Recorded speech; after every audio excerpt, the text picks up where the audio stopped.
Hello മക്കൾസേ, സ്കൂളുകളൊക്കെ തുറന്ന് പാഠഭാഗങ്ങൾ പഠിച്ചുകൊണ്ടിരിക്കുന്ന ഒരു സമയത്താണ് ഇപ്പോൾ നിങ്ങളെല്ലാവരും. ഓരോ ദിവസം കഴിയും തോറും പാഠഭാഗങ്ങളുടെ കണ്ടന്റ് ഇങ്ങനെ കൂടി വരുമ്പോൾ നിങ്ങൾക്ക് പഠിക്കുന്നതിൻ്റെ ഒരു ഭാരം കൂടി വരികയാണ്.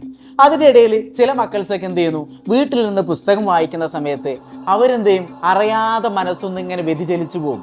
എന്നിട്ട് ഇങ്ങനെ ചിന്തിക്കും, നല്ല ഉഷാറായി പഠിക്കുന്ന കുട്ടികളൊക്കെ എങ്ങനെയായിരിക്കും പഠിക്കുക, അവർ എത്ര സമയത്തോളം പഠിക്കും, ഇങ്ങനെ ചിന്തിച്ച് കുറേ സമയം അങ്ങനെ വേസ്റ്റ് ആയി പോകും.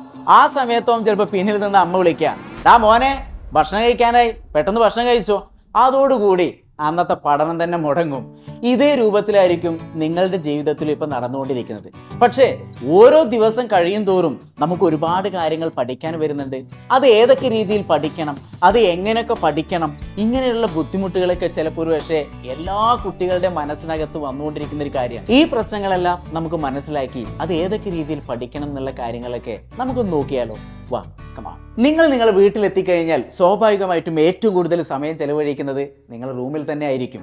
അപ്പോൾ ഈ റൂമിനകത്ത് നിങ്ങൾക്ക് ഓരോ ഭാഗങ്ങളും നിങ്ങൾക്ക് എങ്ങനെ ഒരു പഠന അന്തരീക്ഷമാക്കി മാറ്റാം എന്നുള്ളൊരു മെത്തേഡുമായിട്ടാണ് ഞാനിപ്പോൾ നിങ്ങളുടെ മുന്നിലെത്തിയിരിക്കുന്നത്. മക്കളെ, നമ്മളെ റൂമിനകത്ത് ഇതേപോലെ ഏറ്റവും ബുദ്ധിമുട്ട്, നിങ്ങൾക്ക് പഠിക്കാൻ ഏറ്റവും ബുദ്ധിമുട്ടുള്ള ഇക്വേഷൻ എന്ത് ചെയ്യുക, ഇതേപോലെ കണ്ണാടിയിൽ ഇങ്ങനെ എഴുതി ഒട്ടിച്ചു വെക്കുക. ഇതെന്തിനാന്ന് ചോദിച്ചാൽ, നിങ്ങൾ റൂമിലേക്ക് എത്തിക്കഴിഞ്ഞാൽ ആദ്യം നിങ്ങൾ എന്താ ശ്രദ്ധിക്കുക, ജസ്റ്റ് കണ്ണാടി ഒന്ന് ഇങ്ങനെ നോക്കൂ അല്ലേ. ആ നോക്കുന്ന സമയത്ത് നിങ്ങൾ അറിയാതെ ഒന്ന് വായിക്കും. പിന്നെ കടന്നുറങ്ങിക്കഴിഞ്ഞാലോ, ഉറങ്ങി എഴുന്നേറ്റ് കഴിഞ്ഞാൽ വീണ്ടും എന്ത് ചെയ്യുന്നു, ഇതേപോലെ കണ്ണാടിയിലേക്ക് നോക്കും. അപ്പോൾ ഓരോ ഇക്വേഷൻ എന്ത് ചെയ്യും, നമ്മളിങ്ങനെ വായിച്ചുകൊണ്ടേയിരിക്കും. അങ്ങനെ ഒരു ദിവസം തന്നെ നിങ്ങൾ എത്ര പ്രാവശ്യം കണ്ണാടിയിലേക്ക് നോക്കും, നിങ്ങളൊന്ന് ചിന്തിച്ച് നോക്കൂ. ആ സമയങ്ങളൊക്കെ നിങ്ങൾ അറിയാതെ ഇതിങ്ങനെ വായിക്കും. ഇങ്ങനെ വായിക്കുന്നതിൻ്റെ ഒരു ഫലമായിട്ട് ഇതൊക്കെ നമ്മളെ മനസ്സിനകത്ത് എന്ത് ചെയ്യുന്നു, അങ്ങനെ സ്റ്റോർ ചെയ്ത് വെക്കും. പിന്നീട് നിങ്ങൾക്ക് വേറെ എവിടുന്ന് ഒരു കണ്ണാടി കണ്ടു കഴിഞ്ഞാലും നിങ്ങളുടെ മനസ്സിലേക്ക് ആദ്യം ഓടിയെത്തുക ഇതേപോലുള്ള ബുദ്ധിമുട്ടുള്ള ഇക്വേഷനുകളായിരിക്കും. ഞാനിപ്പോൾ എന്തിനാണ് ഈ സ്വിച്ച് ഓൺ ആക്കിയെന്ന് അറിയോ? നിങ്ങൾ റൂമിനകത്തും ഇതേപോലെ ഒരു സ്വിച്ച് ബോർഡ് ഉണ്ടായിരിക്കും. പക്ഷെ ഒരു സ്വിച്ച് ഓൺ ആക്കാൻ വളരെ മൈന്യൂട്ട് സെക്കൻഡുകൾക്ക് മാത്രമേ നിങ്ങൾ ഇവിടെ സമയം ചെലവഴിക്കുള്ളൂ. പക്ഷേ ഈ ഒരു സമയം കൂടും നിങ്ങൾക്ക് എന്ത് ചെയ്യാം, പഠനത്തിലേക്ക് മാറ്റാം. എങ്ങനെയെന്നല്ലേ, ഇതാ നോക്കൂ.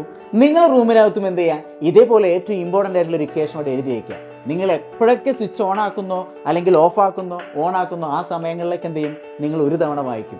ഇങ്ങനെ പല പ്രാവശ്യം ചെയ്യുമ്പോൾ എന്ത് ചെയ്യും, നിങ്ങളും അറിയാതെ എന്ത് ചെയ്യും, ഈ കാര്യങ്ങളൊക്കെ പഠിച്ചു തുടങ്ങും. അതിനാണ് ഞാനിവിടെ സ്വിച്ച് ഓൺ ആക്കി പോകുന്നതും ഓഫ് ആക്കി പോകുന്നതും. ഓക്കെ, ഇതേപോലെ നിങ്ങൾ വീടിനകത്ത് ഏറ്റവും കൂടുതൽ സമയം ചെലവഴിക്കുന്ന ഒരു ഏരിയ ആയിരിക്കും നമ്മുടെ ഡൈനിങ് ടേബിളിൽ. നമ്മൾ ഭക്ഷണം കഴിക്കുന്ന സമയത്തൊക്കെ എന്ത് ചെയ്യുക, ഇതേപോലെ ഈ ഒരു പോയിന്റിലേക്ക് ഇങ്ങനെ നോക്കിക്കഴിഞ്ഞാൽ നമ്മൾ തന്നെ അറിയാതെ പഠിച്ചു തുടങ്ങും. നമ്മൾ ഇതുവരെ ചെയ്ത ഓരോ പ്രവർത്തനങ്ങളുടെ പ്രത്യേകത ഇതാണ്. നിങ്ങളും എന്ത് ചെയ്യുക, നിങ്ങളുടെ വീടിൻ്റെ ഓരോ ഭാഗങ്ങളും എന്ത് ചെയ്യുക, ഇതേപോലെ പഠന അന്തരീക്ഷമാക്കി മാറ്റുക. തീർച്ചയായിട്ടും നിങ്ങളുടെ പഠനത്തിലൊരു മാറ്റം ഉണ്ടാവും എന്നുള്ളത് ഉറപ്പാണ്. ഇനി എന്തെങ്കിലും മാറ്റങ്ങൾ വന്നിട്ടുണ്ടെങ്കിൽ നിങ്ങൾ എന്ത് ചെയ്യുക, ഈ വീഡിയോയുടെ താഴെയുള്ള കമൻറ്റ് ബോക്സിൽ എന്ത് ചെയ്യുക, ആ മാറ്റങ്ങളൊന്ന് രേഖപ്പെടുത്തുക. അപ്പോൾ നമുക്ക് ഇനിയും എന്ത് ചെയ്യാം, ഇതുപോലുള്ള മറ്റു വീഡിയോ ആയിട്ട് വീണ്ടും കണ്ടുമുട്ടാം. ഓക്കേടാ.